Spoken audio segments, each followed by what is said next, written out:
Hello everyone, आप देख रहे हैं rank plus the learning app और मैं हूं चंदन सर। डियर ऑल स्टूडेंट, आज हम लोग एक बहुत ही महत्वपूर्ण या कह सकते हैं बहुत ही इसेंशियल टॉपिक पे बात करने जा रहे हैं, पे टॉक करने जा रहे हैं, या इसको हम लोग पढ़ने जा रहे हैं या जानने जा रहे हैं। ये टॉपिक जो है लगभग ऑल ओवर कम्युनिटी जो एग्जिस्ट करता है इस इंटायर ऑफ प्लेनेट धरती पे, इन सबके लिए इंपॉर्टेंट है। ये मेडिकल टॉपिक है, बट इसको बियॉन्ड ऑफ मेडिकल भी देखा जा सकता है क्योंकि it is important to all of us. इसके बारे में जानकारी हम सभी को होना जरूरी है।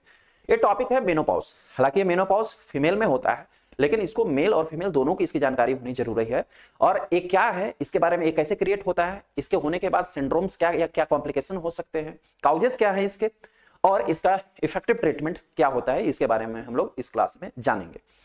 देखिए, मेडिकल में एक वर्ड होता है मेनोपॉज। उसको जानने से पहले एक वर्ड होता है, उसको आपको जानना है, जिसको हम लोग बोलते हैं क्लाइमेक्ट्रिक। What is क्लाइमेक्ट्रिक?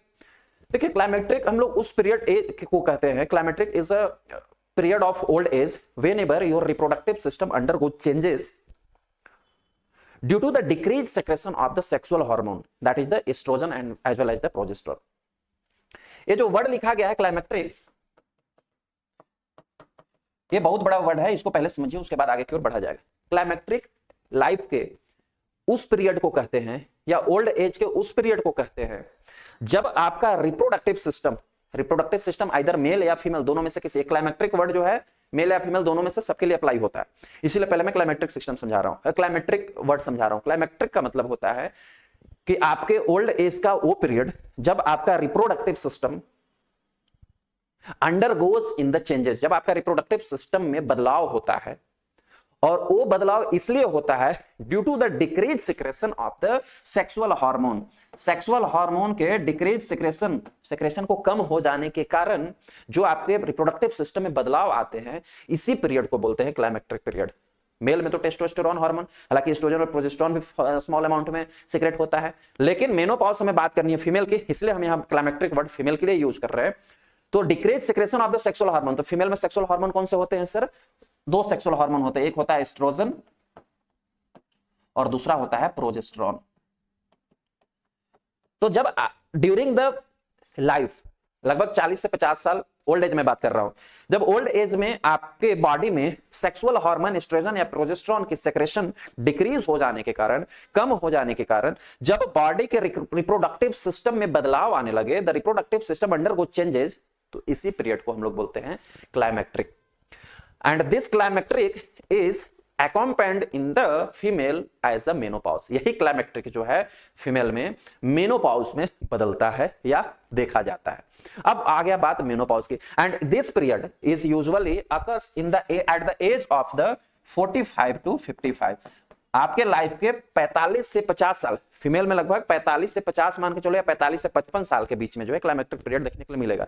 यानी ये मेनोपॉज भी 45 से 55 साल के बीच में ही क्रिएट होता है। ठीक है सर। अब यहाँ पे क्वेश्चन आता है, what is the menopause sir? Climacteric तो आपने समझाया कि रिप्रोडक्टिव सिस्टम में चेंजेस होने लगेगा सेक्सुअल हार्मोन के डिक्रीज सेक्रेशन के कारण, तो इसी पीरियड को हम क्लाइमेक्ट्रिक पीरियड कहेंगे। And it is found between the age at the age of the 45 to 55। अब मेनोपॉज क्या है sir? Menopause is the defined as the permanent cessation of the menstrual cycle takes place। जब female में, जिसको menstrual cycle कहते हैं, आप में से अधिकतर लोगों को मेंस्ट्रुअल साइकिल पता होगा क्या होता है, जिसको हिंदी में या नॉर्मल बोलचाल की भाषा में मंथली पीरियड भी बोला जाता है। इसके बारे में थोड़ा लेक्चर में आगे और डिटेल में भी बात करने वाला हूं, डिस्कशन करने वाला हूं कि क्या होता है और कैसे होता है। जब फीमेल में, मैंने क्या बोला, menopause is defined as the permanent cessation of the menstruation. जब फीमेल में मेंस्ट्रुअल साइकिल का जो पीरियड आता है हर एक मंथ में, उस पीरियड का कंप्लीट कैसेशन हो जाए, परमानेंट कैसेशन, एक वर्ड है परमानेंट कैसेशन। परमानेंट कैसेशन का मतलब है जब पीरियड परमानेंट आना बंद हो जाए, इसी पीरियड को, इसी क्षण को, इसी एज ऑफ फेज को हम लोग मेनोपॉज कहते हैं। Menopause is the defined as the permanent cessation of the menstruation. Menstruation का परमानेंट बंद हो जाना ही मेनोपॉज कहलाता है। And this menopause occur in the age of the 45 to 55। Menopause female में 45 से 55 साल के बीच में पाया जाता है, होता है। अब ये जो पीरियड है फीमेल में लगभग 12 या 13 साल के एज में स्टार्ट होता है और लगभग 45 साल तक ये होता है। ठीक है, ये बात क्लियर है। आप लोगों में से कई लोगों को, शायद अधिकांश लोगों को ये नहीं पता हो कि ये पीरियड आफ्टर द 45 ईयर्स बंद हो जाता है, नहीं होता है। इसके क्या कारण होते हैं, क्यों बंद हो जाता है, ये भी आगे हम लोग जानेंगे। ठीक है, और क्यों पीरियड होता है ये भी हम लोग इस लेक्चर में सीखेंगे और जानेंगे। जब ये 45 साल, ये कोई फिक्स नहीं है कि आपको 45 साल में, कई सारे ऐसे फीमेल्स हैं जिनमें आपको देखने के लिए मिलेगा कि 40 साल आफ्टर द 35 ईयर्स उनमें जो है पीरियड आना बंद हो गया। उसके लॉट ऑफ रीजंस होते हैं। अब मोस्ट ऑफ फीमेल्स जो होते हैं, कई सारे ऐसे फीमेल्स जो होते हैं जिनमें पीरियड आना, मेंस्ट्रुएशन होना सडनली भी बंद हो सकता है। कई सारे देखो फेज होता है, जैसे मेनोपॉज के मैं फेज बता रहा हूं, एक्सप्लेन कर रहा हूं। कई सारे ऐसे फीमेल्स हैं जिनमें सडनली मेंस्ट्रुअल साइकिल आना बंद हो गया। जैसे मेरी एज, सपोज मैं एक फीमेल हूं और मेरी एज 39 है या 38 है, इस महीने में मेरी पीरियड आई थी, अगले महीने में मेरे पीरियड बंद हो गया। पिछले महीने तक पीरियड सही वे में हो रहा था, अगले महीने में बंद हो गया। पहला फेज इस प्रकार से होता है। कई सारे ऐसे फीमेल्स हैं जिनमें पीरियड जो है, या ये मेनोपॉज कह सकते हैं, वो shortly decrease the flow of the menstrual blood gradually to the menstrual cycle. धीरे धीरे धीरे धीरे जैसे जैसे मेंस्ट्रुअल साइकिल का एज बढ़ रहा है, वैसे वैसे धीरे धीरे हर एक साइकिल में जो है हमारा जो ब्लड ऑफ फ्लो जो निकलता है मेंस्ट्रुअल साइकिल में, नोट हमारा फॉर द फीमेल का जो मेंस्ट्रुअल साइकिल ब्लड निकलता है वो धीरे धीरे बंद होता है। दूसरा ये फेज हुआ, और पहला फेज मैंने बोला सडनली भी बंद हो सकता है। दूसरा फेज मैंने बोला कि धीरे धीरे हर एक पीरियड में जो है थोड़ा थोड़ा अमाउंट कम हुआ ब्लड का, ब्लीडिंग का, और लास्ट में स्टॉप हो गया। कई सारे फीमेल में ऐसा भी देखा जाता है कि ब्लड ऑफ फ्लो जो है इरेगुलर है। आफ्टर द 35 या 38 ईयर्स एक महीने में बहुत ज्यादा हैवी ज्यादा ब्लीडिंग हुआ, और दूसरे महीने में बहुत लाइट ब्लीडिंग हुआ, फिर अगले मंथ में बहुत हैवी, फिर लाइट, हैवी लाइट ब्लीडिंग के ड्यूरिंग ऐसे ऐसे करके मेनोपॉज आता है। तो ये 2-3 फेज में मेनोपॉज आता है, और ये 2-3 प्रकार से जो है ब्लीडिंग स्टॉप हो सकता है। होप सो इतनी सी बात आपको समझ में आई होगी। चलिए अब ये बात तो समझ में आ गया। अभी यहां पर हम लोग मेनली जानते हैं, it's a reason that what is the cause of the menopause. Menopause होने के कारण क्या होते हैं? मेनोपॉज होने के कारण क्या होते हैं, इसके पहले आपको यह समझना होगा कि मेंस्ट्रुएशन क्या होता है, यानी पीरियड जो होता है, मंथली साइकिल जो होता है वो क्या होता है और कैसे होता है। हालांकि मंथली साइकिल की एक आपको लेक्चर स्पेशल लूंगा और बहुत डिटेल में भी उसको समझाऊंगा। आज फॉर्मली समझिए, फॉर्मली इतना समझिए कि ये जो है वो फीमेल रिप्रोडक्टिव सिस्टम है, ये वजाइना है, ये यूट्रस है, ये फॉलोपियन ट्यूब है जो ये आपको इस प्रकार का दिख रहा है, यहां से इधर आया हुआ, और ये यहाँ पर का जो पोर्शन है इस फॉलोपियन ट्यूब को हम लोग फिमरिया बोलते हैं। यहां से यहां तक का जो ट्यूब है इसको हम लोग फॉलोपियन ट्यूब कहते हैं। यूट्रस के दोनों साइड ये पूरा जो है वो कंप्लीट क्या है सर, यूट्रस है। यूट्रस के बोथ साइड जो है फॉलोपियन ट्यूब अटैच होते हैं। इसी फॉलोपियन ट्यूब से देखो यहाँ पर दो बड़े बड़े क्या मतलब स्मॉल बीन्स के आकार का आप देख सकते हो कि एक स्ट्रक्चर दिख रहा है, इसको हम लोग बोलते हैं ओवरीज। टोटल कुल मिला के मोटा मोटी तौर पे कह सकते हैं यही जो है वो फीमेल रिप्रोडक्टिव सिस्टम होता है। अब जब कोई भी फीमेल बेबी जन्म लेती है तो फीमेल बेबी में दो, मैंने बतला कि 2 ओवरीज होगा और 2 फैलोपियन ट्यूब होगा, एक यूट्रस होगा, एक वजाइनल होगा। ठीक है, ये नॉर्मल रिप्रोडक्टिव सिस्टम है। दोनों ओवरीज जो है, इन दोनों ओवरीज में फॉलिकल्स पाए जाते हैं। लगभग अभी दो मोटा मोटी तौर पे फॉलिकल्स की बात करता हूं, ऐसे 3 से 4 प्रकार के फॉलिकल होते हैं, बट अभी मोटा मोटी तौर पे बात करता हूं 2 प्रकार के फॉलिकल होते हैं। एक फॉलिकल होता है प्रीमॉर्डियल फॉलिकल और एक होता है ग्राफियन फॉलिकल। जरा मैं यहां फॉलिकल का नाम लिखना चाहूंगा, प्रीमॉर्डियल फॉलिकल एंड ग्राफियन फॉलिकल। मैंने क्या बोला, फिर से रिपीट करता हूं इस बात को, ध्यान से सुनना कंसंट्रेट होके, क्योंकि बड़ा ही इंपॉर्टेंट लेक्चर है।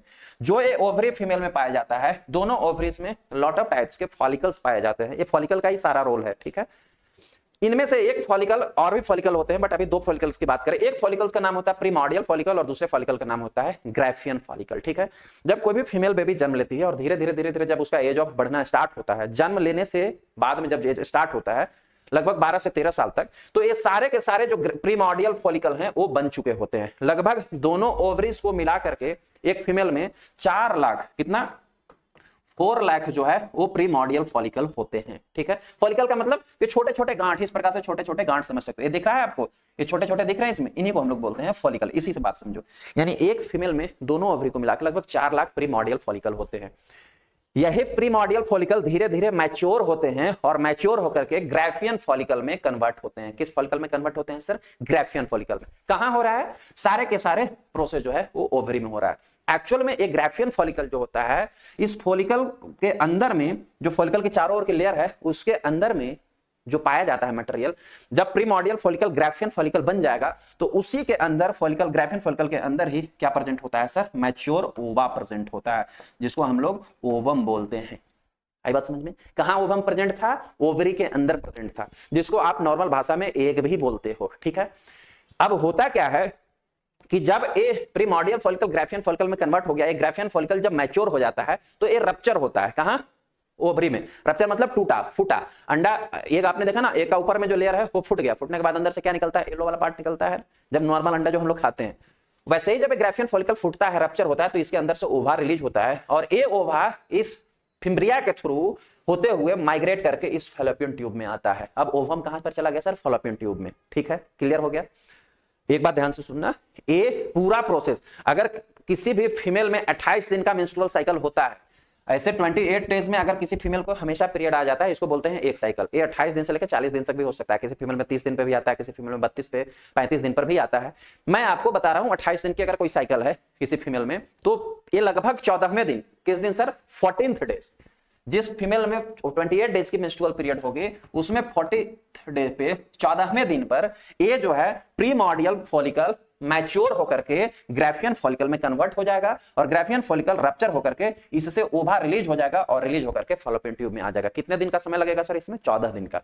अब मैंने बोला आपको कि एक फीमेल में 4 लाख प्रीमॉर्डियल फॉलिकल होते हैं, ठीक है? तो क्या ये सारे के सारे प्रीमॉर्डियल फॉलिकल ग्राफियन फॉलिकल में कन्वर्ट होंगे? क्योंकि सारे के सारे प्रीमॉर्डियल जो है ग्राफियन अगर कन्वर्ट होंगे तो सारे के सारे ग्राफियन फॉलिकल जो है ओवा बनेगा। क्या ऐसा होता है? ऐसा नहीं होता है। स्टार्ट कब हो रहा था सर मेंस्ट्रुअल पीरियड? लगभग 12 साल के एज में मेंस्ट्रुअल पीरियड स्टार्ट हुआ, ठीक है? और लगभग मैंने बोला कि 45 साल तक चलेगा, ठीक? तो 12 और 8 20, 8 साल इधर हो गया और 25 साल उधर। कितना टोटल चला सर? 33 साल जो है, लगभग 30 ईयर्स मान के चलो आपके मेंस्ट्रुअल साइकिल फीमेल में होता है, ठीक? एक महीने में एक ओवा मैच्योर हो गए, एक महीने में एक ही ग्राफियन जो है मैच्योर होकर ओवा यहां पर आएगा, ठीक? तो एक महीने में एक, तो एक साल में कितने हो गए सर? एक साल में आप मान करके चलो लगभग 12 ओवम जो है मैच्योर हुए। तो 30 साल में कितने हो गए? 12 3 36, लगभग जो है वो 360 आपको ग्राफियन फॉलिकल आ रहे हैं, मैच्योर हुए मिल रहे हैं, ओवा मिल रहे हैं। इसको अगर एवरेज रेंज में माना जाए तो लगभग जो है एक फीमेल में ड्यूरिंग द सेक्सुअल लाइफ जो है वो लगभग 450 450 जो है वो ओवा रिलीज होते हैं। मतलब लगभग 450 प्रीमॉर्डियल जो है फॉलिकल जो है वो ग्राफियन फॉलिकल में कन्वर्ट होकर के मैच्योर ओवा बनाते हैं। अब बोलोगे 4 लाख में मात्र 450। अच्छा, ये डिवाइडेशन ये नहीं हो सकता कि इससे इस मंथ में निकलेगा, इस ओवरी से इस मंथ में, राइट या लेफ्ट दोनों में से किसी ओवरी से किसी मंथ में निकल सकता है। ये बॉडी के सेल्फ कंट्रोल पे डिपेंड करता है, ठीक है? अब बोलो कि 4 लाख प्रीमॉर्डियल फॉलिकल से मात्र 450 ही बन रहे, रेस्ट ऑफ कहां गए? रेस्ट ऑफ जो प्रीमॉर्डियल फॉलिकल होते हैं वो डीजेनरेट हो जाते हैं, ठीक है? उसका कारण अभी आगे हम लोग जानेंगे, समझेंगे। ऑलराइट, इतनी सी बात समझ में आ गई। अब ये ओवम कहां पे आ गया सर? इस फैलोपियन ट्यूब में आ गया, ठीक? या इस फैलोपियन ट्यूब में भी हो सकता है, दोनों में से किसी में भी आ सकता है जिसमें ओवा मैच्योर हुआ होगा।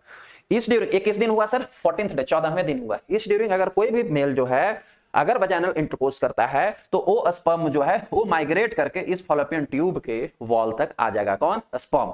अगर कोई भी स्पर्म माइग्रेट करके इस ओवा से मैच हो गया, इसी को हम लोग बोलते हैं फर्टिलाइजेशन। तो मैक्सिमम चांसेस फर्टिलाइजेशन का कब होता है सर? मेंस्ट्रुअल पीरियड के एंड होने के 14th डे पे हाईली चांसेस। 14वें दिन जो है ओवम यहां आया है, किस लिए? फर्टिलाइजेशन के लिए। अगर 14th डे इसका सेक्सुअल मीटिंग हुआ और यहां पर स्पर्म पहुंचा तो यहां पर क्या क्रिएट हो जाएगा? फर्टिलाइजेशन होगा।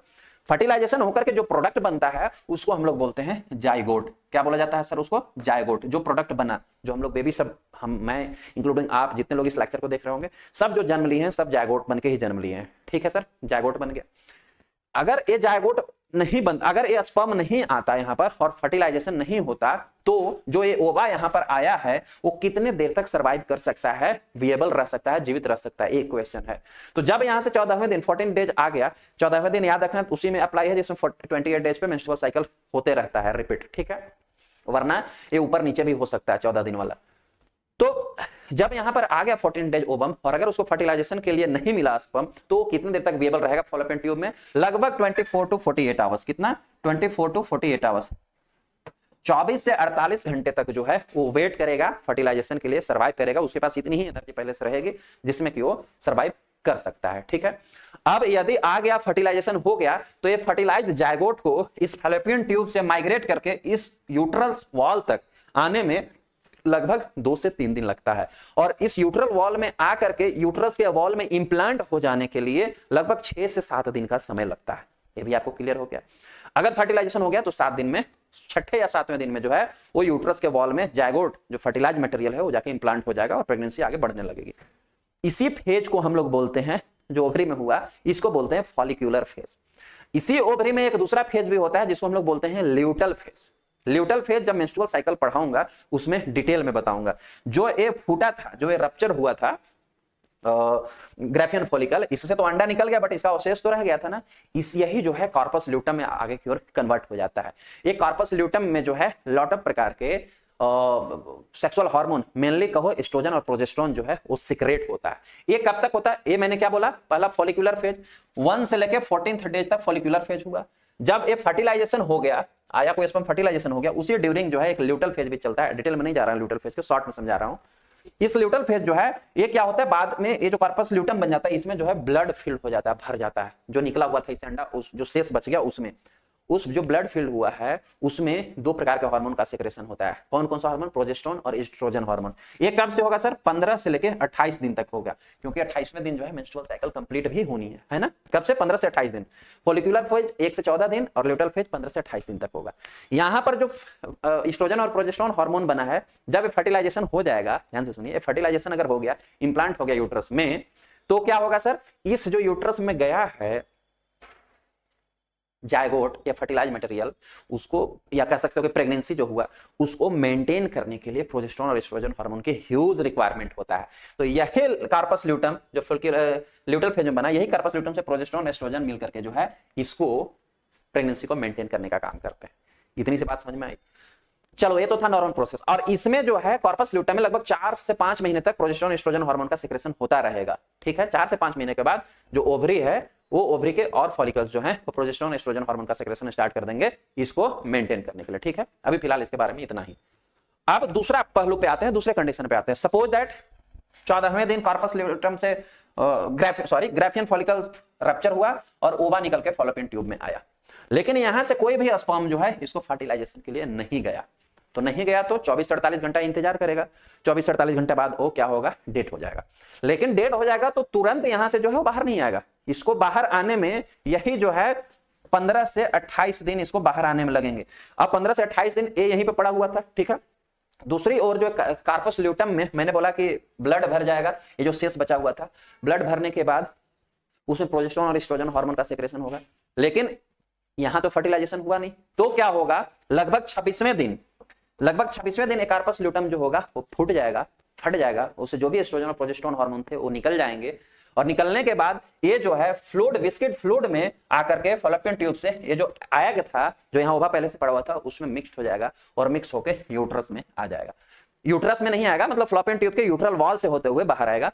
अब इसके होने से इसमें 2-3 चेंजेस होता है। एक तो फ्लोपियन ट्यूब में हुआ, इसके क्योंकि यहाँ पे हार्मोन्स था, प्रोजेस्टेरोन और एस्ट्रोजन, फर्टिलाइजेशन हुआ नहीं, वो बाहर निकल गए। अब ये क्या करता है, प्रोजेस्टेरोन एस्ट्रोजन हार्मोन जो रिलीज हुआ है यूट्रस के वॉल पे काफी इफेक्ट डालता है, और यूट्रस का जो वॉल में जो सेल लगे हुए थे, ये जो सेल की लाइनिंग होती है जिसको स्क्वामस एपिथेलियम सेल कहते हैं, उनका डिसस्क्वामेशन होता है। मतलब कि जो सेल के लाइनिंग यहां था यूट्रस में, वो सेल की लाइनिंग भी जो है वो झड़ते हैं, शेड होता है। क्यों? इफेक्ट ऑफ द प्रोजेस्टेरोन और एस्ट्रोजन हार्मोन जो इससे रिलीज हो गया था फटने के बाद 26वें दिन।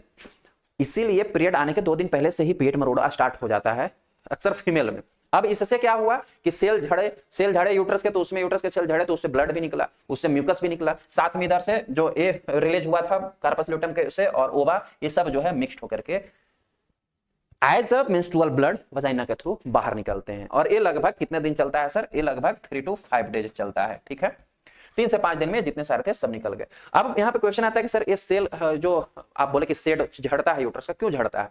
इसलिए ये झड़ जाएगा तो नया सेल फिर वहां बनेगा यूट्रस के वॉल के अंदर, ताकि अगले मंथ में कोई प्रेगनेंसी कंसीव हो तो उसको सब कुछ अच्छा मिले, मेंटेन्ड मिले। ठीक है, 5वें दिन जैसे ही पीरियड खत्म होगा, मेंस्ट्रुअल साइकिल खत्म होगा, फिर से इस ओवरी में जो है यही वाला पीरियड स्टार्ट हो जाएगा। प्रीमॉर्डियल से फॉलिकल जो है ग्राफियन फॉलिकल में कन्वर्ट होना स्टार्ट हो जाएगा। 1 से लेकर 14 दिन तक क्या होगा सर? बनेगा, ग्राफियन फॉलिकल बन जाएगा। 14वें दिन फूटेगा, ओवा रिलीज होगा और फिर फॉलोपियन ट्यूब में आएगा, और यही साइकिल जो है वो चलता रहेगा। इसी को हम लोग बोलते हैं मेंस्ट्रुअल साइकिल। तो मेंस्ट्रुएशन क्या होता है या पीरियड क्या होता है, आपको होप सो शॉर्ट में समझ में आया हो। और भी लार्ज इलैबोरेट में बहुत डिटेल में समझाऊंगा मेंस्ट्रुअल साइकिल जब पढ़ाऊंगा तब। अभी फिलहाल जो हमें मेनोपॉज पढ़ना है। ठीक है, ये बात आपको समझ में आ गया कि नॉर्मली पीरियड होता कैसे है, मेंस्ट्रुअल साइकिल मेंस्ट्रुएशन होता कैसे है कंप्लीट, और साइकिल मेंटेन कैसे होता है। मुख्य रूप से इसमें आपको 2 चीज पता चला होगा कि 2 हार्मोन, जो प्रोजेस्टेरोन और एस्ट्रोजन हार्मोन, जो क्लास लेक्चर के शुरू में भी हमने बात की, एस्ट्रोजन और प्रोजेस्टेरोन हार्मोन, इनकी बहुत बड़ी रोल थी। आइदर फर्टिलाइजेशन हो गया था तो प्रेगनेंसी को भी मेंटेन में, या फर्टिलाइजेशन नहीं हुआ तो कार्पस ल्यूटम से उनको प्रोजेस्टेरोन और एस्ट्रोजन को रिलीज होकर फिर मेंस्ट्रुअल साइकिल स्टार्ट होने, दोनों कंडीशन में प्रोजेस्टेरोन और एस्ट्रोजन हार्मोन का बहुत ही ह्यूज रोल था। ये दोनों ही बातें, या तो फर्टिलाइजेशन का मेंटेनेंस, प्रेगनेंसी का मेंटेनेंस, या मेंस्ट्रुअल साइकिल का मेंटेनेंस, दोनों इसी हार्मोन से हो रहा था। तो सबसे बड़ा कारण जो मेनोपॉज क्यों होगा, उसका सबसे बड़ा रीजन यही होता है कि जब एस्ट्रोजन और प्रोजेस्टेरोन हार्मोन का सिक्रेशन डिक्रीज हो जाए, जब सिक्रेशन डिक्रीज हो जाएगा तो क्या होगा, मेंस्ट्रुअल साइकिल जो है वो मेंटेन होना, मेंस्ट्रुअल साइकिल कंप्लीट होना बंद हो जाएगा। अब लेक्चर के शुरू में ही आपको मैंने समझाया था क्लाइमेट्रिक। क्लाइमेट्रिक क्या होता है कि जब एज बढ़ने लगता है तो आपके रिप्रोडक्टिव सिस्टम में चेंजेस आने लगता है। ये चेंजेस इसलिए होता है क्योंकि आपके रिप्रोडक्टिव सिस्टम में जो है वो एस्ट्रोजन और प्रोजेस्टेरोन हार्मोन का सेक्रेशन डिक्रीज हो जाता है। तो अब यदि ये डिक्रीज हो जाएंगे, एस्ट्रोजन और प्रोजेस्टेरोन हार्मोन का सेक्रेशन डिक्रीज हो जाएगा, तो जो प्रीमॉर्डियल फॉलिकल ग्राफियन फॉलिकल में कन्वर्ट हो रहा था वो हो पाएगा क्या, नहीं हो पाएगा। एक्चुअल में प्रीमॉर्डियल फॉलिकल से ग्राफियन फॉलिकल में कन्वर्ट होने के लिए जो हार्मोन रिस्पांसिबल होते हैं वो एलएच और एफएसएच होते हैं, फॉलिकल स्टिमुलेटिंग हार्मोन और ल्यूटिनाइजिंग हार्मोन होते हैं। जब एस्ट्रोजन और प्रोजेस्टेरोन हार्मोन का सेक्रेशन कम भी हो जाता है, एज बढ़ा कम हो गया, फिर भी एफएसएच और एलएच हार्मोन प्रयास करता है कि जो प्रीमॉर्डियल फॉलिकल बच्चे खुचे हैं वो क्या है, ग्राफियन फॉलिकल में कन्वर्ट हो जाए ताकि मेंस्ट्रुअल साइकिल चलता रहे, ठीक। लेकिन क्योंकि जब एज बढ़ जाता है, 40 से 45 से 55 साल हो गया, एज हो जाता है, उस दिन मैंने लेक्चर में शुरू में बोला था ना कि ऐसा क्या हो जाता है कि पीरियड बंद होना ही पड़ता है, ऐसा क्या हो जाता है कि प्रीमॉर्डियल जो है ग्राफियन फॉलिकल नहीं बन पा रहा है। एक्चुअल में जो प्रीमॉर्डियल फॉलिकल होते हैं उन सब की जो है वो एट्रोफी होने लगता है। मतलब वो जो भी सेल्स थे, 4 लाख जो फॉलिकल्स थे उनमें से मात्र 450 ही तो निकले होंगे लगभग 400 से 450, तो लगभग जो भी सेल्स होते हैं वो एट्रोफाइड हो जाते हैं। क्या हो जाते हैं सर, एट्रोफाइड, या जिसको हम लोग बोलते हैं एट्रोफी। एट्रोफी का मतलब क्या होता है, जब आपका बॉडी का कोई भी सेल काम करना बंद कर दे या खराब हो जाए उसी को बोलते हैं, या सैड हो जाए, झड़ जाए, इसी को बोलते हैं एट्रोफाइड हो जाना या एट्रोफी होना। तो एज बढ़ने के कारण जो प्रीमॉर्डियल फॉलिकल्स थे उन सबके सब जो होते हैं एट्रोफाइड हो जाते हैं, कुछ जो होते हैं वो बचे रहते हैं। तो जो कुछ बचे हुए रहते हैं उनको भी एलएच और एफएसएच हार्मोन प्रयास करता है कि ग्राफियन बन ही जाए और ग्राफियन बन के मैच्योर ओवा निकल ही जाए, प्रयास यही रहती है। जब तक सबसे लास्ट, सबसे अंतिम प्रीमॉर्डियल फॉलिकल एट्रोफाइड नहीं हो जाता है, खराब नहीं हो जाता है, काम करना बंद नहीं कर देता है, डिजेनरेट नहीं हो जाता है, तब तक एलएच और एफएसएच प्रयास करते रहते हैं कि प्रीमॉर्डियल ग्राफियन फॉलिकल बन जाए। लेकिन जब लास्ट में कंप्लीटली प्रीमॉर्डियल फॉलिकल जो है एट्रोफाइड हो जाते हैं तो फिर एलएच और एफएसएच जो होते हैं वो इनको ग्राफियन फॉलिकल में कन्वर्ट करवाना बंद हो जाता है। अब यहां पर यदि ग्राफियन फॉलिकल बना नहीं, ध्यान से सुनिए, यदि ग्राफियन फॉलिकल बना नहीं तो फिर आगे क्या, ग्राफियन फॉलिकल नहीं बना तो ये रप्चर होगा, नहीं होगा। जब रप्चर नहीं होगा तो क्या यहां से यहां ओवा जाएगा, नहीं जाएगा। और जब यहां से यहां ओवा नहीं गया तो ओवा फर्टिलाइजेशन हो गया क्या, नहीं होगा। तो इसीलिए मेनोपॉज के बाद कोई भी लेडी प्रेगनेंसी कंसीव नहीं कर सकती, पहली बात आप नोट करो। दूसरी, अगर यहां पर ग्राफियन फॉलिकल का रप्चरेशन नहीं हुआ और रप्चरेशन होकर यहां पर नहीं गया ओवा, अगर रप्चर होकर यहां शेष बचता तब तो इसी में ल्यूटल फेज, दूसरा फेज बताया था कि ल्यूटल फेज, इसमें क्या है, ब्लड भर जाता और फिर इसमें क्या होता, प्रोजेस्टेरोन एस्ट्रोजन हार्मोन का सेक्रेशन होता है ना। जब ग्राफियन फॉलिकल रप्चर ही नहीं हुआ, प्रीमॉर्डियल ही नहीं बचा तो ग्राफियन बनेगा ही नहीं बनेगा तो प्रोजेस्टेरोन और एस्ट्रोजन हार्मोन कहां बनेंगे, क्योंकि बनना तो इनको यही था ल्यूटल फेज में। तो अब क्या है, प्रोजेस्टेरोन और एस्ट्रोजन हार्मोन भी नहीं बनेगा। तो नहीं बनेगा प्रोजेस्टेरोन एस्ट्रोजन हार्मोन तो फिर अगेन आपको मेंस्ट्रुअल साइकिल नहीं होगा रिपीट और मेंटेन, या प्रेगनेंसी भी मेंटेन नहीं होगा। तो मेंस्ट्रुअल साइकिल को मेनोपॉज होने के सबसे फर्स्ट रीजन क्या हो गया, due to the atrophied of the primordial follicle. Primordial follicle जो ओवरी में प्रेजेंट थे उनको एट्रोफाइड हो जाने के कारण मेनोपॉज होता है। दूसरा रीजन यह हुआ कि एज बढ़ने के कारण जो है, क्योंकि प्रीमॉर्डियल फॉलिकल ग्राफियन फॉलिकल नहीं बन रहे थे, इसलिए प्रोजेस्टेरोन और एस्ट्रोजन हार्मोन का सेक्रेशन डिक्रीज हो गया या कंप्लीटली बंद हो गया। मेनोपॉज के बाद कंप्लीटली बंद हो जाता है प्रोजेस्टेरोन एस्ट्रोजन हार्मोन का सेक्रेशन इन द फीमेल, तो इस कारण मेनोपॉज हो जाता है। क्लियर हुआ। थर्ड वन रीजन ऐसा हो सकता है कि कभी कभी आपको अर्ली मेनोपॉज देखने के लिए मिलेगा, 25 या 30 इयर्स की लेडी को पीरियड होना बंद हो गया। क्यों हुआ, कुछ ना कुछ तो गड़बड़ी आई होगी ओवरी में, क्योंकि जो भी पीरियड होनी थी, जो भी मेंस्ट्रुएशन साइकिल कंप्लीट होनी थी वो ओवरी से होना था। कभी कभी ऐसा होता है कि इस ओवरी में जो है वो कैंसर हो जाता है, जिसको हम लोग बोलते हैं ओवेरियन कैंसर। तो अगेन ओवेरियन कैंसर हो गया तो फॉलिकुलर फेज मेंटेन नहीं होगा, ल्यूटल फेज मेंटेन नहीं होगा, 1 से 14 दिन तक कोई भी प्रीमॉर्डियल फॉलिकल से ग्राफियन फॉलिकल बनेगा नहीं, फिर ग्राफियन फॉलिकल से कोई भी ओवा निकलेगा नहीं, तो फिर क्या होगा, इस ड्यूरिंग आपको पीरियड होना बंद हो जाएगा। अब इस कैंसर होने के कारण क्या होता है, सुनिए, कैंसर होने के कारण क्या होता है, ओवरी को रिमूव करना पड़ता है, जिसको हम लोग ओवरियोक्टोमी बोलते हैं। क्या बोलते हैं सर, ओवरियोक्टोमी, मतलब कि complete removal of the ovary. अब एक ओवरी का रिमूव किया तो एक ओवरी से मेंस्ट्रुअल साइकिल मेंटेन हो सकता था, कभी कभी दोनों ओवरी में कैंसर हो गया, तो यदि दोनों ओवरी रिमूव हो गए, ओवरीएक्टोमी हो गया, तो फिर आपको अगेन जो है वो मेनोपॉज हो जाएगा। कभी कभी क्या होता है कि ओवरी तो ठीक था, फैलोपियन ट्यूब भी ठीक था, लेकिन यूट्रस में जो था वो कोई कॉम्प्लिकेशन हो गया, यूट्रस में जख्म बन गया, एब्सेस बन गया, पानी भर गया, घाव हो गया, या यूट्रस में कैंसर हो गया, तो इस कंडीशन में यूट्रस को रिमूव करवाना पड़ता है। तो इसको हम लोग बोलते हैं हिस्टेरेक्टोमी, हिस्टेरियो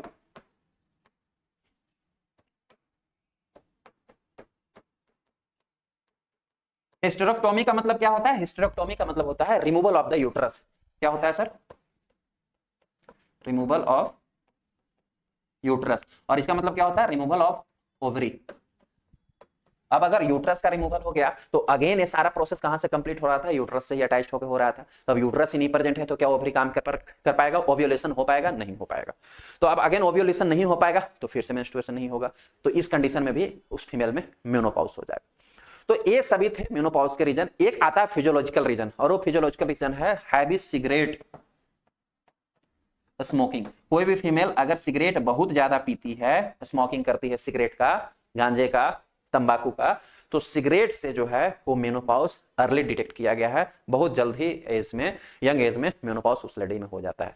तो ये सभी रीजंस होते हैं मेनोपॉज होने के। होप सो आपको अब इतनी सी बात क्लियर हो गई होगी कि मेनोपॉज क्या होता है, पीरियड कैसे होता है, मेंस्ट्रुअल साइकिल कैसे मेंटेन होता है, और मेनोपॉज होने के कारण क्या होते हैं। इतनी सी तो बात समझ में आ गई। अब मेन बात आता है कि ये मेनोपॉज होने के बाद क्या क्या कॉम्प्लिकेशन जो है फीमेल में देखे जाते हैं, डिटेक्ट किए जाते हैं। इस प्रकार के कॉम्प्लिकेशन को हम लोग बोलते हैं पोस्ट मेनोपॉजल सिंड्रोम। यहां पोस्ट मेनोपॉजल सिम्टम्स की, अगर मेनोपॉज हो गया तो उसके बाद क्या सिम्टम्स दिखेगा, सिम्टम्स मतलब क्या क्या लक्षण दिख सकते हैं। सिम्टम्स इसलिए दिखेगा क्योंकि पोस्ट मेनोपॉजल सिंड्रोम क्रिएट होगा। पोस्ट मेनोपॉजल सिंड्रोम का मतलब क्या है? क्योंकि प्रोजेस्टेरोन और एस्ट्रोजन हार्मोन का क्या है, कंप्लीटली डिफिशियंसी हो गया। प्रोजेस्टेरोन और एस्ट्रोजन हार्मोन बनना ही बंद हो गया। क्यों? क्योंकि कोई भी फॉलिकुलर और ल्यूटल फेज का जो होता था फीमेल के ओवरी में, वो होना बंद हो गया, तो प्रोजेस्टेरोन एस्ट्रोजन हार्मोन बनना बंद हो गया। ये हार्मोन बॉडी के लॉट ऑफ साइकिल्स को, सेक्सुअल हार्मोन्स बॉडी के लॉट ऑफ चीजों को बैलेंस करते हैं। बनना बंद हो गया, तो बनना बंद हो गया तो बॉडी में क्या है, लॉट ऑफ प्रकार की एबनॉर्मलिटी भी दिखना स्टार्ट हो जाएगा। इसी को हम लोग बोलते हैं post menopausal syndrome.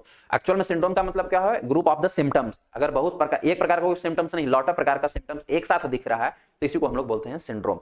And post menopausal syndrome, यहाँ आपको ओबेसिटी, सबसे पहले तो मोटापा हर एक लेडीज में बढ़ना स्टार्ट हो जाएगा। ये तो बहुत ही कॉमन रीजन हुआ। अभी मैं आपको मेन रीजन बताने वाला हूं, मेन सिम्टम्स बताने वाला हूं कि पोस्ट मेनोपॉजल सिंड्रोम में क्या क्या सिम्टम्स अपीयर हो सकते हैं, और अगर ये सिम्टम्स हुए तो इनका ट्रीटमेंट क्या है। अब मोस्ट ऑफ लेडीज, जो आप मान के चलो कि 80% लेडीज या 85% जो फीमेल्स होते हैं, ये फीमेल्स जो होते हैं पोस्ट मेनोपॉजल को बहुत ही अच्छे वे में हैंडल करते हैं। मतलब उनमें कोई कॉम्प्लिकेशन या कोई बहुत ही सीवियर सिम्टम्स नहीं अपीयर होता है। कुछ में बहुत माइल्ड सिम्टम्स होते हैं, ये सिम्टम्स जो है महीने या साल में खत्म हो जाते हैं। कुछ लगभग आप जो है 10 से 15% फीमेल जो होते हैं, ये फीमेल में जो है वो हैवी कॉम्प्लिकेशन देखने के लिए मिलता है। ये कॉम्प्लिकेशन क्या क्या हो सकता है? सबसे first one, hot flashes. Hot flashes का मतलब है क्या कि पूरी बॉडी में टेम्परेचर ज्यादा रहेगा, गर्म रहेगा, चेहरा गर्म दिखेगा, बॉडी का टेम्परेचर हाई रहेगा। अब जिसको बुखार लगा रहता है उसको चलने का मन करता है, क्या काम करने का मन करता है, क्या एनर्जी मिलता है, क्या नहीं मिलता है। तो हॉट फ्लैशेस के कारण आपको हेडेक है, बॉडी में पेन है, ये सारा चीज आपको अपीयर होगा। सबसे फर्स्ट वन हॉट फ्लैशेस देखने के लिए मिलेगा। सेकंड वन होता है जिसको हम लोग बोलते हैं वैसोमोटर इनस्टेबिलिटी। वैसोमोटर इनस्टेबिलिटी का मतलब क्या होता है कि जो आर्टरी होते हैं, आर्टरी के वॉल के डायमीटर जो होता है वो इंक्रीज हो जाता है। इस कारण एस्ट्रोजन और प्रोजेस्टेरोन हार्मोन को न बनने के कारण फीमेल में जो है ब्लड प्रेशर रेगुलेशन जो है, ब्लड प्रेशर रेगुलेशन कंट्रोल जो है वो वीक हो जाता है। सडनली जो है वो ब्लड प्रेशर इंक्रीज हो जाएगा और सडनली जो है एक आध दिन के बाद ब्लड प्रेशर डाउन भी हो जाएगा। अब ब्लड प्रेशर इंक्रीज और डिक्रीज होने के कारण लॉट ऑफ कॉम्प्लिकेशन होगा, माथा दर्द करता रहेगा, चक्कर आता रहेगा, भूख नहीं लगेगा, खाना खाने का मन नहीं करेगा, सर्द में हैवी दर्द रहेगा।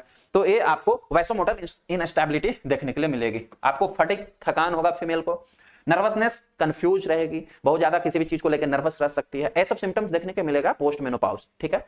इमोशनल आउटब्रस्ट ऐसा देखने के लिए मिला है कि आफ्टर द मेनोपॉज बहुत ही ज्यादा लेडी जो है क्राइंग या ऐसा कर सकते हैं एंगर, गुस्से वाली हो जाती है, ऐसा भी देखने के लिए मिल सकता है। अगर ऐसा हो रहा है पोस्ट मेनोपॉज तो उनको कन्विंसिंग की जरूरत है, उनको जो है एक मेडिकल ट्रीटमेंट की नीड है। अब फैमिली जो है स्ट्रेस बढ़ने लगता है कि ऐसे क्यों बिहेवियर कर रही हो, ऐसे इमोशनल आउटब्रस्ट क्यों कर रही हो। ये वो अपने आप नहीं हो रहा है, ये हार्मोनल डिसबैलेंसिंग के कारण हो रहा है। क्योंकि हार्मोन्स बंद हो गए, बनना बंद हो गए, तो आप उनको और विशेष ध्यान रखिए। ऐसा नहीं कि उन पे और आप हावी हो जाइए, डांटना, बोलना, मारना, चिढ़ना, ऐसा होने लगता है फैमिली में। हालांकि इस समय सबसे ज्यादा जो है केयरिंग की नीड होती है फीमेल को, तो आप उस समय केयर कीजिए, आप मेडिकल जो बेस्ट ट्रीटमेंट हो उसको दीजिए, उसके बारे में भी हम लोग आगे बात करने वाले हैं, ठीक है। मेंटल डिप्रेशन लेडीज को होने लगेगा, फीमेल को होने लगेगा, इंसोम्निया नींद ना आने की बीमारी हो जाएगी, पाल्पिटेशन घबराना, हार्ट बीट बढ़ जाना, जोर जोर से सांस लेना, एक घबराहट वाली बीमारी भी स्टार्ट हो सकता है, वर्टिगो चक्कर आने लगेगा, हेडेक माथा में दर्द बहुत ज्यादा रहने लगेगा, नमनेस एंड टिंगलिंग झंझनाहट और सुनापन बॉडी में हो सकता है, हाथ सुन पड़ गया हो, पैर झंझना रहा हो, ये सब भी स्टार्ट हो सकता है। यूरिनरी डिस्टर्बेंस यानी कि मिक्चुरेशन रेट हाई हो सकता है, फ्रीक्वेंट यूरिनेशन के चांसेस बढ़ सकते हैं। ये सारे सिम्टम्स जो हैं पोस्ट मेनोपॉजल सिंड्रोम में देखने के लिए मिलता है और एक कॉमन लगभग 10 से 15% लेडी में होता है। मोस्ट ऑफ लेडी जो है अच्छे वे में कैरी और हैंडल कर सकती है। अब बात आता है, आपको समझ में आ गया कि मेनोपॉज क्या होता है, होता कैसे है, मेंस्ट्रुअल पीरियड क्या होता है, कैसे कंप्लीट होता है, इसके होने के क्या कारण है मेनोपॉज के, ये भी समझ में आ गया कि पोस्ट मेनोपॉज सिंड्रोम में क्या क्या सिम्टम्स आपको लक्षण दिखाई दे सकते हैं। अब यदि अगर ऐसा होता है तो इसके बेस्ट ट्रीटमेंट क्या हो सकता है या ट्रीटमेंट में इसके क्या दिया जा सकता है। अभी मैंने डिस्कशन किया आपको कि लगभग ऑल वीमेंस जो है वो वेरी वेल इसको हैंडल करती है, लगभग 10 से 15% वीमेन में जो है ये आपको इसके कॉम्प्लिकेशन ज्यादा बढ़ जाते हैं, सिवियर हो जाते हैं। इनके ट्रीटमेंट के लिए सबसे बेस्ट और सबसे फर्स्ट वन इफेक्टिव मेथड जो माना जाता है वो है साइकोथेरेपी। पेशेंट को डॉक्टर के पास लेके जाइए, गायनी डॉक्टर के पास जो अच्छे वे में साइकोलॉजिस्ट हो। साइकोथेरेपी का मतलब होता है कि मेंटली उनको प्रिपेयर करना। देखिए किसी में मैंने लेक्चर शुरू में बताया कि सडन मेनोपॉज हो जाता है, इस मंथ में पीरियड था, अगले मंथ से आना बंद हो गया, तो सडन बंद हुआ, सडन हार्मोन बनना भी बंद हो गया, तो उसमें कॉम्प्लिकेशन ज्यादा दिखेगा। मैंने दूसरा ऐसा भी बताया था कि मेनोपॉज जो है ग्रेजुअली जो ब्लड का अमाउंट है धीरे धीरे हर एक साइकिल में कम होते लास्ट में बंद फाइनली स्टॉप होता है। ऐसे लेडीज में सिम्टम्स कम देखने के लिए मिलता है क्योंकि धीरे धीरे मेंस्ट्रुअल बंद हो रहा है, तो धीरे धीरे हार्मोन्स का सिक्रेशन भी बंद हो रहा है, तो धीरे धीरे जो है बॉडी उसको अडॉप्ट करते जा रही है। लेकिन सडन और अर्ली वाले लेडीज में ज्यादा, फीमेल में ज्यादा कॉम्प्लिकेशन दिखता है, तो उनको साइकोथेरेपी की नीड होती है, मतलब एक मेंटली प्रिपरेशन की नीड होती है। तो आप साइकोलॉजिस्ट के पास ले जाइए, वो अच्छे वे में उनको प्रिपेयर कर सकते हैं, कन्विंस कर सकते हैं और वहां साइकोलॉजिकल थेरेपी देके उनकी ट्रीटमेंट की जा सकती है। अगर साइकोलॉजिकल थेरेपी जो है इफेक्टिव नहीं हो और फेल हो जाए, तब उसके कंडीशन में जो ट्रीटमेंट दिया जाता है उसको हम लोग बोलते हैं HRT। HRT का मतलब होता है हार्मोन रिप्लेसमेंट थेरेपी, इसको बोलते हैं। हार्मोन रिप्लेसमेंट थेरेपी का मतलब क्या है, अभी किस हार्मोन की कमी हुई है फीमेल में, एस्ट्रोजन और प्रोजेस्टेरोन हार्मोन की कमी हुई है, इसी के कारण ये सारा का सारा जो है कॉम्प्लिकेशन लीड हुआ है। तो हार्मोन रिप्लेसमेंट थेरेपी HRT में क्या होता है कि एक small quantity of the hormone, कौन सा hormone sir, small quantity of the estrogen hormone, और कभी कभी एस्ट्रोजन और प्रोजेस्टेरोन दोनों का कॉम्बिनेशन मिला करके ज्यादा इफेक्टिव माना जाता है, क्योंकि एस्ट्रोजन और प्रोजेस्टेरोन को मिला करके देते हैं तो प्रोजेस्टेरोन हार्मोन जो एस्ट्रोजन इंड्यूस्ड कैंसर होने का जो खतरा रहता है, बाहर से हम एस्ट्रोजन दे रहे हैं तो उससे कैंसर हो सकता है बॉडी में, इसके साइड इफेक्ट होते हैं। तो इसलिए एस्ट्रोजन प्रोजेस्टेरोन दोनों मिला करके इंजेक्शन दिया जाता है ताकि प्रोजेस्टेरोन जो है एस्ट्रोजन से होने वाले कैंसर को बचाने में कामयाब होता है, ज्यादा इफेक्टिव होता है।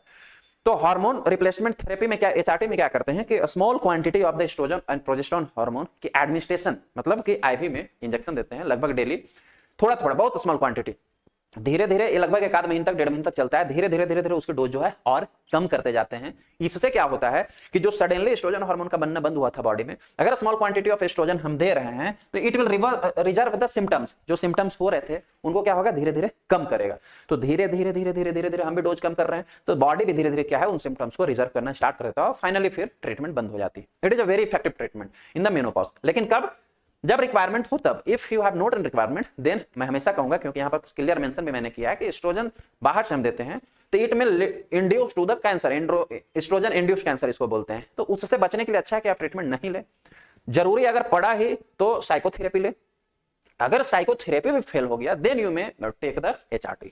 होप सो ये पूरी की पूरी क्लास आपको समझ में आई होगी, आपको बेनिफिशियल महसूस हुआ होगा और ये इंफॉर्मेटिव होगा। अगर ऐसा है तो इसको आप अपने रिलेटिव्स में भी शेयर करें, क्योंकि ये एक ऐसा टॉपिक है जो सबको रिक्वायर है इस टॉपिक को समझने की। ये टॉपिक बहुत बड़ी है, हमारे घर परिवार किसके, हमारे घर में कौन फैमिली मेंबर में कौन फीमेल नहीं है, हमारी बहन है, हमारी माताएं हैं, हमारी वाइफ है, ग्रैंड माँ है, सब लोग हैं, और हमारे फैमिली मेंबर में मेल भी हैं। तो इन मेल्स को भी इसकी जानकारी होनी चाहिए, क्योंकि हमारे फैमिली मेंबर में कौन कितना कष्ट में है, कौन कब बीमार है, ये हर को जानकारी होनी चाहिए। तो I think it is so important topic for the all peoples, not only for the medical student as well as paramedical student.